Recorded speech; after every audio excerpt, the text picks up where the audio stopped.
যেরকম করে সিমেন্ট তোলো মাখা মশলা ওরম করে তুলতে থাকো।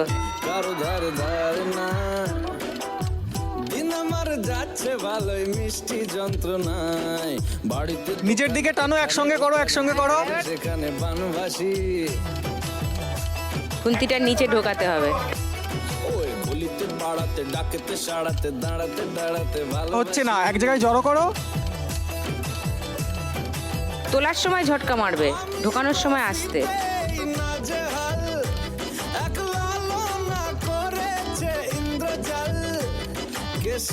ডান দিকে ডান দিকে। এক ঝটকায় তোলো।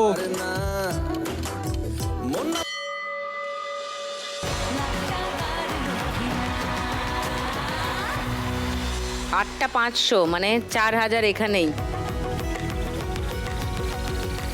20টা আছে 10 টাকা মানে 6410। 6410।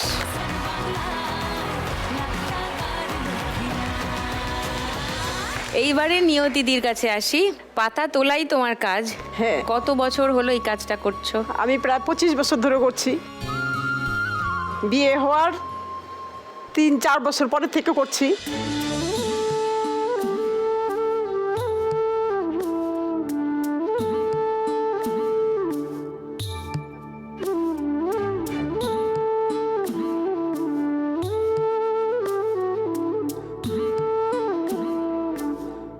আমাদের বাড়ি আর চা বাগান একই সাথে।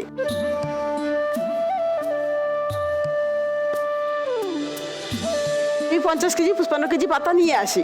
15 মিনিটের রাস্তা 20 মিনিটের রাস্তা নিয়ে আসি। বর্ষার সময় তো পুরো রাস্তা পিছলা থাকে, জল পড়ে কাদো কাদো হয়ে যায়, চটি নিয়ে তো পারা যায় না, পরে চটি রেখে খালি পায়ে আসতে হয়। আর সাপ আছে তো চা বাগানে? বড় বড় গুমা তো মাঝে মধ্যেই দেখা যায়। চা বাগানে ড্রেনগুলো আছে না, ড্রেনের সাইড দিয়ে বড় বড় গুমা বেরোয়। তাহলে খালি পায়ে ঘোরো যে তোমরা? মানুষের ভাঁজ বেরোয় থাকে না, বেরোয় যায়, চলতে থাকে, ও সহজে পায়ের নিচে পড়ে নাই। ও চা বাগানে একরকম সাপ আছে, সবুজ সবুজ চা গাছের রং, ওটা কোনোদিন হাতে বেজে পড়ে। কোনোদিন কারো কারো এরকম করে পাতা তুলতে নিই, যখন পাতা বড় হয়ে যায় এরকম করে পাতা তুলতে নিব যখন, তখনই মানে হাতে লাগে যায়, তখন চিৎকার করে চলে যাই সরিয়ে ওখান থেকে। আমাকে একদিন চা বাগানে 14টা ভীমরুল কামড় দিছিল। চা বাগানে পাতা তুলতে তুলতে ঘুরতে ফিরতে এরকম বড় বাসা বানাইছিল, জানি না নিচে করছিল বাসা। তখন পাতা তুলতে তুলতে যাচ্ছি, পরে 14টা একটা পায়েই কামড় দিছে।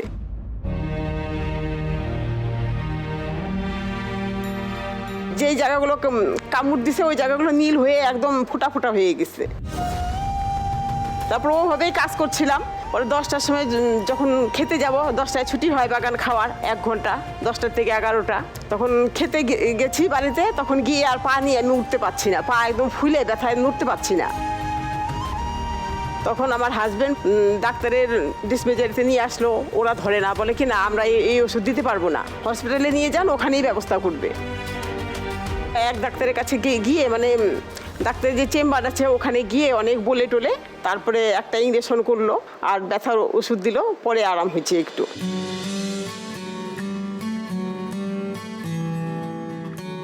তিন বছর আগে ড্রেন পার হচ্ছিলাম চা বাগানের এরকম নিয়ে, তখন পায়ের হাড় ফেটে গেছিল। মানে পড়ে গেছিলে? হ্যাঁ, ড্রেন পার হতে এরকম ডিপ ডিপ এরকম বড় বড় ড্রেনও আছে, কোনো ড্রেনে প্লেট পাতা আছে যাওয়া আসা করার জন্য, কোনোটাই নেই, পিছলার জন্য পড়ে গেছি।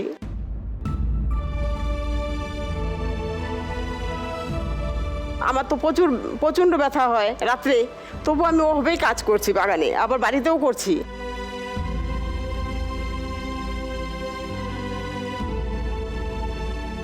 সকালে 5টায় উঠে রান্না বান্না করি, করে 7টায় জয়েন হই। তারপরে ওভাবে কাজ করতাম 12 দিন কাজ করার পরে আমার রাত্রে উঠে উঠে খালি চিৎকার করতাম বসে বসে।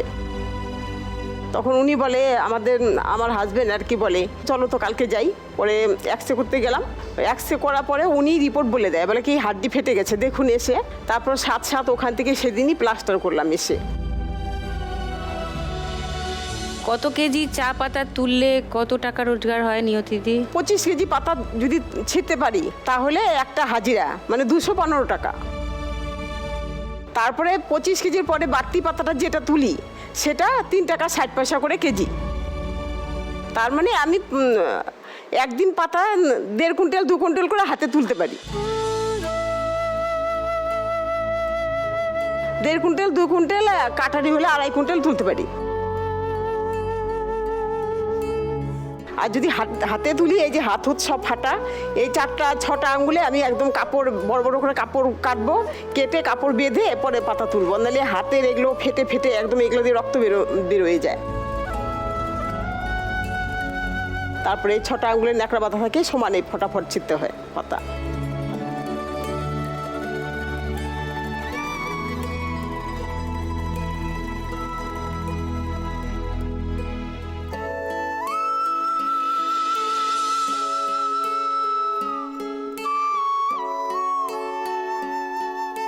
তোমার সঙ্গে কে এসছে জলপাইগুড়ি থেকে? আমার সাথে আমার হাজবেন্ড এসছে, আমার বড় দিদির মেয়ে এসছে, ভাগ্নি।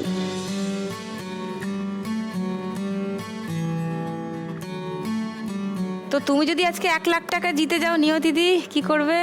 আমি 30% তো লক্ষ্মী ব্যাংকে দিবই। হ্যাঁ, 30,000 লক্ষ্মী ব্যাংকে দিব, আর বাদ বাকিটা আমি আমার বাড়ির কাজে লাগাবো।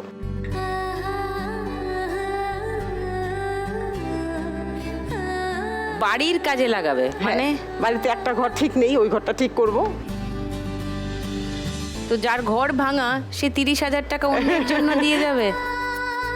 ঘরটা ঠিক করো, পুরো টাকাটা কাজে লাগাও। আমার থেকেও তো মানুষ অনেক খারাপ আছে না।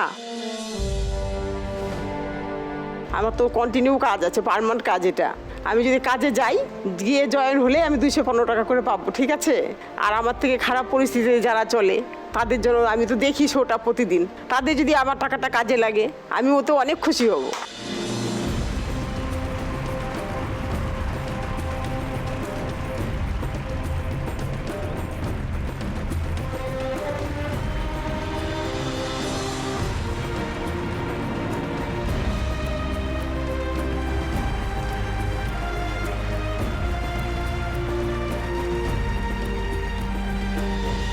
কি আর বলি, তোমরা আমার মুখই বন্ধ করে দাও, কিছু বলতেই পারি না।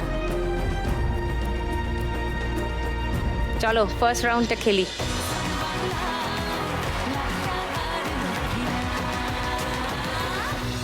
চলো, তোমার 1 মিনিট সময় শুরু এখন।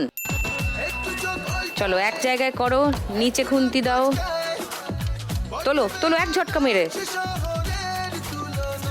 এক জায়গায় জমা করে ঝটকা দাও।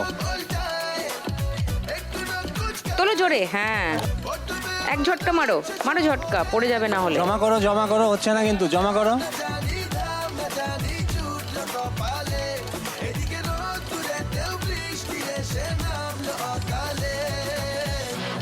নিচে, আরো নিচে দিয়ে ঢোকাও, মারো ঝটকা, হ্যাঁ, ঝটকা মারো, ইয়েস।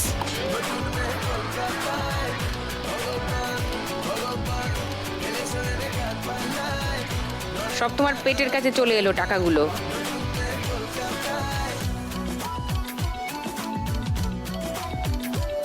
ডান পাশে, ডান পাশে।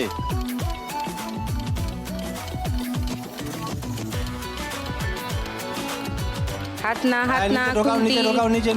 এবার নিচে ঢোকাও, তোমার দিক থেকে, হ্যাঁ ঢোকাও, ঝটকা মারো, এক ঝটকা মারো, ইয়েস।